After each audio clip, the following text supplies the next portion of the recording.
Hey everybody, this is John Kraisman from PhotoBiz.com, and I've got 5 tips for branding your website. Tip 1, having a clear message. Talking about who you are, what you do, and where you do it. Tip 2, the best of your best work. Picking the images to showcase in your portfolio.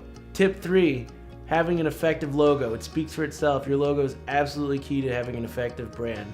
Tip 4, your color scheme. Having a color scheme that engages with the audience you're going after and really appeals to them. And tip 5, getting social. Engaging with both your website and your followers on social media. So let's take a closer look at these 5 tips. You want to make sure that your website has a clear message. So what does that mean? It means, what do you specialize in? Who are your target clients? Where do you offer your services? Who are you? When you look at a website, you want to make sure that it's really clear and easy to understand what you do. For example, if you take pictures of families, you want to make sure that when people come to the site, that's the first thing that they see. If somebody is looking to hire you to take pictures of their children and their family, and they come and they see nothing but brides, or they see nothing but commercial work, they're not going to hire you. They're gonna close your website as soon as it opens up, and you've lost a lead within seconds. So make sure that your site has a clear message. Whenever people come to your site, make sure it's easy to find out who you are. If you think about it in terms of what you're offering, if you are shooting pictures for a living, people are hiring you to take pictures of special moments to them. It's important to know who you are. So have a headshot on your About page, have your name on your site. I can't even tell you how many websites I've been to where there's no contact information, there's no headshot, there's no information about who this person is. It's just the name of a studio and that's it. Make it very clear who you are. It's easy to overlook that, and we understand that photographers don't necessarily like to be in front of the camera, but have a headshot of yourself at the very least on the site. That way people know who they're reaching out to, who they're potentially hiring to take pictures of their kids or shoot their wedding, whatever it might be. The next thing that you want to do is make it clear what type of services you offer and where you offer them. If you think about it, everybody worries about search engine optimization and SEO, which is a whole other conversation, but one of the biggest things about search engines that people don't realize is that Google and the other search engines have become very localized. So what that means is that search results for you are going to be different than somebody who's 50 miles away. Generally, what you want to do is make sure that you have it clear about where you offer your services. If you have a physical studio and you offer your services, typically you're going to show up in search results 20 to 25 miles away from you on average. Now, there's outliers there just like anything else, but that's where the bulk of your traffic is going to come from. So with that being said, you want to make sure that it is crystal clear where you offer your services, whether that's in person, whether that's in studio. That doesn't really matter. You just want to make sure that it's very clear and people can find that information from you. Who are you serving? What do you offer? Is it in studio? Is it in person? Is it on site? Is it in the person's home? These are all questions that your website should answer. So that leads into some more content that is really important to building your brand as well.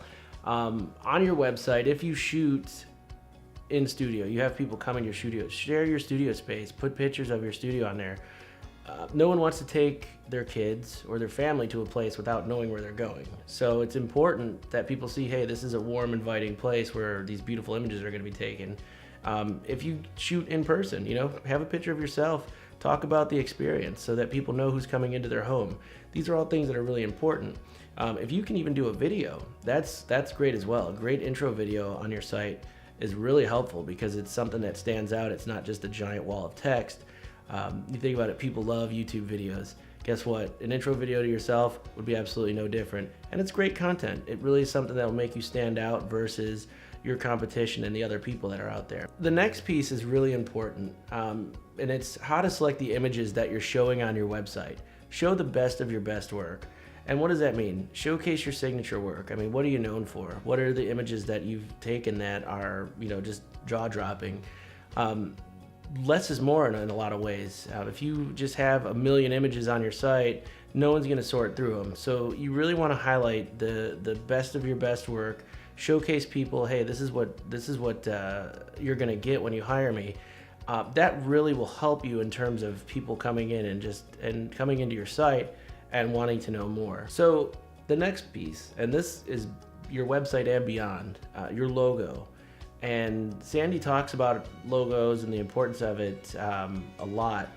But when you think about your logo, it's the most important piece of your brand in a lot of ways, because it's what speaks for you when you're not there. It's what sticks with people when they see it. Everybody knows what the Target logo looks like, what the McDonald's logo looks like, what the Starbucks logo looks like, what the Nike logo looks like. We can go down the list. There's so many brands out there that have a logo that they're known for. Apple is another great example. And your logo is no different. You want to make sure that you have a great logo and make sure it's on your website. Beyond that, you want to make sure that your logo is everywhere that your clients interact with you. So whether that's on social media, make sure that your logo is on your Facebook business page. If it's on any other directories that you might have out there, social media profiles that are out there, whether that's Twitter or Instagram or Pinterest or any of the other places that are out there, make sure that your logo is everywhere and it's the same. And then also, other stuff that's easily overlooked. If you have a business card, if you have any other stationery, that type of thing, make sure that your logo is everywhere. That goes a long way. A good interaction with PhotoBiz, for example. If I hand you my business card, it has our logo on it. If I email you, it has our logo in it. If you go to our website, our logo's on it. If you go to our Facebook page, our logo's on it. You can't get away from the green P. Everywhere you go that's related back to us, you'll see that logo. Your studio should be no different. Your logo should be out there and in everybody's face so that they see it, they recognize it, and they know, hey, I'm going to get great photography and a great experience from this photographer. You've got your website put together, you've got your content, your portfolio of work is sorted through, you've got a logo. So now it's time to style that website and create that brand there too. Your colors, very, very, very important. And this goes a lot of different ways. You want to look at, the first part that we talked about, which is identifying your audience and being clear about your message.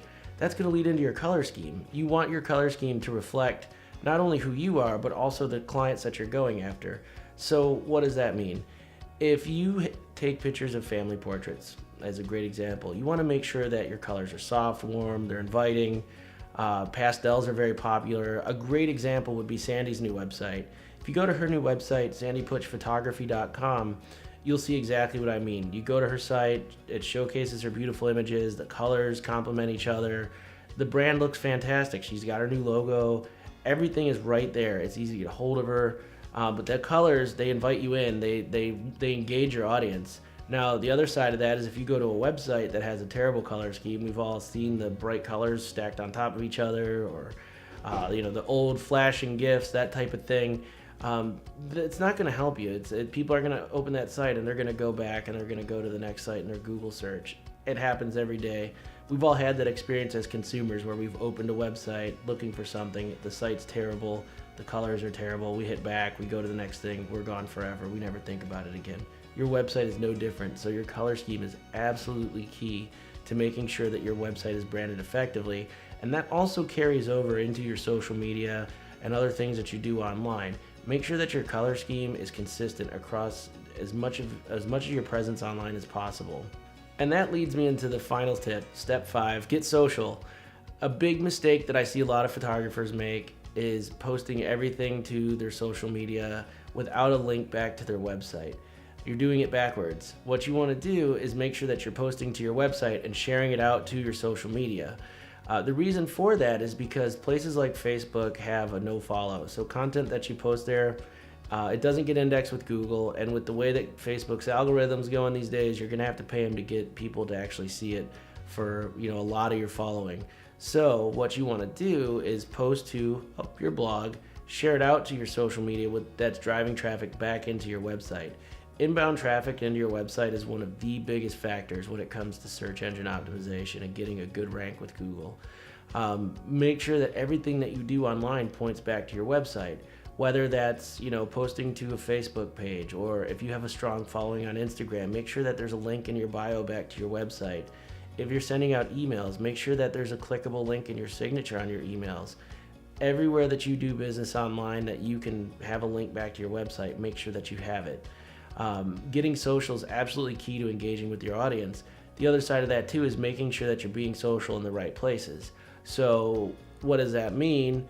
If you're taking pictures of family portraits and children and babies, those moms are on Facebook. If you're taking pictures of high school seniors, typically they're going to be more on Instagram. Identify where your audience is and get social with them, because that engaging audience is where you're going to build up your client base, and featuring your images is going to make those clients get organic with you and share your stuff. It's all going to drive traffic back into your website. It's absolutely key to building your brand, and it's also about having that consistency on your presence. So to recap that, our 5 tips are: tip 1, have a clear message on your website. Tip 2, showcase the best of your best work in your portfolio. Tip 3, have a great logo. Tip 4, have a great color scheme that appeals to your audience. And tip 5, get social with your people.